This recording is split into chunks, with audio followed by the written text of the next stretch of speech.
So students, ഇനി നമ്മൾ അടുത്ത കാണാൻ പോകുന്ന നിങ്ങളുടെ HTML അടുത്ത പ്രോഗ്രാം ഓർഡേർഡ് ലിസ്റ്റ് പ്രോഗ്രാമാണ്. അപ്പം ഓർഡേർഡ് ലിസ്റ്റ് പ്രോഗ്രാമിന് നിങ്ങൾക്ക് COVID-19 പ്രോട്ടോക്കോൾ എന്ന് പറഞ്ഞിട്ടുള്ളൊരു പ്രോഗ്രാമാണ്. അപ്പം വളരെ സിമ്പിളാണ്. അൺഓർഡേർഡ് ലിസ്റ്റ് പോലെ തന്നെയാണ്. ഞാനൊന്ന് റൺ ചെയ്ത് കാണിക്കാം ഔട്ട്പുട്ട് എന്തായിരിക്കുമെന്ന്. ഇതുപോലെ ഒരു COVID-19 പ്രോട്ടോക്കോൾ ഹെഡിങ് സെൻറ്ററായിട്ട് വരണം. പിന്നെ ബ്ലൂ കളറിലായിരിക്കും. പിന്നെ അക്കങ്ങളിട്ട് 1 2 3 4 അങ്ങനെ അക്കങ്ങളിട്ട് ഓരോ പോയിൻറ്റ്സ് വരുന്നതിനാണ് ഓർഡേർഡ് ലിസ്റ്റ് എന്ന് പറയുന്നത്. നേരത്തെ നമ്മൾ കണ്ട അൺഓർഡേർഡ് ലിസ്റ്റാണ്. അൺഓർഡേർഡ് ലിസ്റ്റ് ആകുമ്പം അത് ഡോട്ട് ഇട്ടിട്ട് ബുള്ളറ്റ്സ് ഇട്ടിട്ടായിരിക്കും വരുന്നത്. ഇത്തവണ അത് അക്കങ്ങളിട്ടിട്ട് വരും.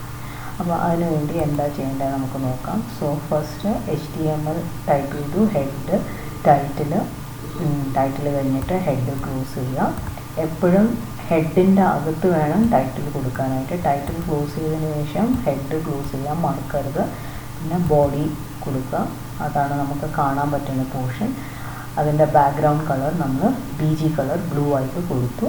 അത് കഴിഞ്ഞിട്ട് ഹെഡിങ് നമ്മൾ സെൻറ്ററിൽ വരാൻ വേണ്ടിയിട്ട് align is equal to centre വെച്ചിട്ട് കൊടുത്തു. അതിൻ്റെ ആട്രിബ്യൂട്ടാണ് ഈ ഹെഡിങ് ടാഗ് H3 ആണ്. അതിൻ്റെ ആട്രിബ്യൂട്ടാണ് align is equal to centre.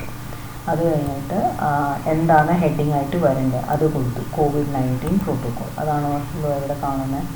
അപ്പോൾ അത് കൊടുത്തതിന് ശേഷം ഇനി നമ്മുടെ ലിസ്റ്റാണ് തുടങ്ങുന്നത്. അപ്പോൾ അത് ഓർഡേർഡ് ലിസ്റ്റാണ്. അതുകൊണ്ട് ഓർഡേർഡ് ലിസ്റ്റ് ആയതുകൊണ്ട് നമ്മൾ എന്ത് കൊടുക്കണം? OL ടാഗ് ഉപയോഗിക്കണം. Ordered list OL. അൺഓർഡേർഡ് ലിസ്റ്റിൽ കണ്ടുപോലെ തന്നെ ഓരോ ഐറ്റം കൊടുക്കാനായിട്ട് നമ്മൾ യൂസ് ചെയ്യേണ്ടത് LI എന്ന് പറഞ്ഞ ടാഗാണ്. അപ്പം ഓരോ LI ഐറ്റത്തിൻ്റെ അകത്ത് ലിസ്റ്റ് ഐറ്റത്തിൻ്റെ അകത്ത് ഓരോ ഐറ്റംസ് കൊടുക്കുക. അപ്പോൾ 4 പോയിൻറ്റ്സ് ഉണ്ട്. അപ്പോൾ 4 എണ്ണം ലിസ്റ്റ് ഐറ്റത്തിൻ്റെ അകത്ത് കൊടുക്കുക. ലിസ്റ്റ് കഴിഞ്ഞു. അതുകൊണ്ട് OL ക്ലോസ് ചെയ്യുക, ബോഡി ക്ലോസ് ചെയ്യുക, HTML ക്ലോസ് ചെയ്യുക, സേവ് ചെയ്യുക.